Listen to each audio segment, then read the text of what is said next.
Salut à tous les gars, c'est Bruno d'Hydrofishing. Du coup on se retrouve pour une nouvelle petite vidéo pour les leurres, 5 leurres à avoir dans sa boîte pour l'ouverture de la truite, pour pêcher la truite. Alors on vous a fait une petite sélection au magasin Carnastory à Saint-Macaire, chez notre partenaire. Donc du coup on va vous présenter tout ça. On va commencer par une cuillère MEPS.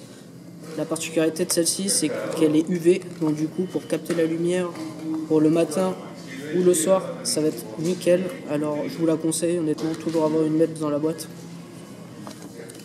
On va passer sur une deuxième cuillère, une cuillère ondulante cette fois-ci, donc du coup de chez Smith, la pure. Donc du coup en fait cette cuillère va s'utiliser tout simplement, en fait vous allez la jeter dans le courant et vous allez faire une animation en dents de scie afin que ce soit elle qui travaille et pas vous. C'est comme quand vous pêchez le centre, c'est la même chose en fait. Donc du coup quelque chose de très très bien aussi à avoir aussi pour les zones. On va passer au petit leurre cette fois-ci. Alors on va commencer par au fond et on va remonter jusqu'en haut. Donc du coup le décontact de chez Smith, il n'est plus à expliquer, il n'est plus à présenter ce leurre, tout le monde le connaît. Donc du coup un très très bon leurre qui va vraiment pêcher au niveau des couches, on va pouvoir aller vraiment bien en profondeur, même où il va y avoir du courant. L'avantage de ce leurre c'est qu'il ne va pas décrocher, donc du coup un leurre qui est vraiment top. Je vous conseille en différents coloris et après c'est à vous de voir. Les coloris qui vont être plus sobres vont être quand il fera beau, les coloris un peu plus flashy ce sera pour les périodes où il y aura moins de luminosité tout simplement.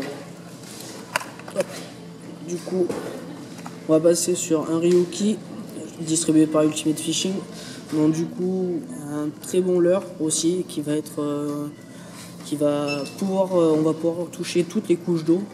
Alors l'avantage c'est qu'il va pas décrocher non plus, ça va être un autre style de pêche, ça va être notre animation à faire vraiment. Donc du coup il faudra y aller tranquille en faisant juste des petits coups de canne histoire de l'animer tranquillement comme le décontact tout simplement, au coloris naturel avec plusieurs coloris en option.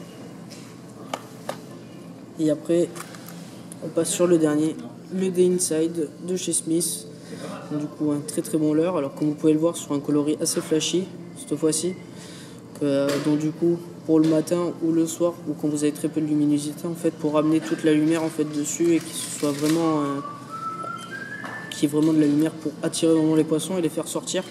Donc du coup ça aussi très bien, le même principe que le décontact et le Ryuki en fait.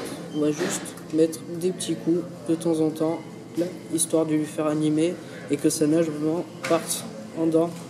Voilà. Donc du coup un très très bon leurre aussi. C'est vraiment les leurres que vous avez à avoir dans votre boîte si vous voulez faire du poisson. C'est les valeurs sûres, les soft bredouilles quoi, comme on les appelle. Donc du coup je vous conseille d'avoir tout ça dans vos boîtes. Du coup sur ce, je pense qu'on a présenté les meilleurs leurres pour nous de truite. Après à vous de juger ce qui est bien. Et je vous laisse pour une très bonne ouverture de la truite et faites du fish. Allez ciao les gars, la fiche à tous.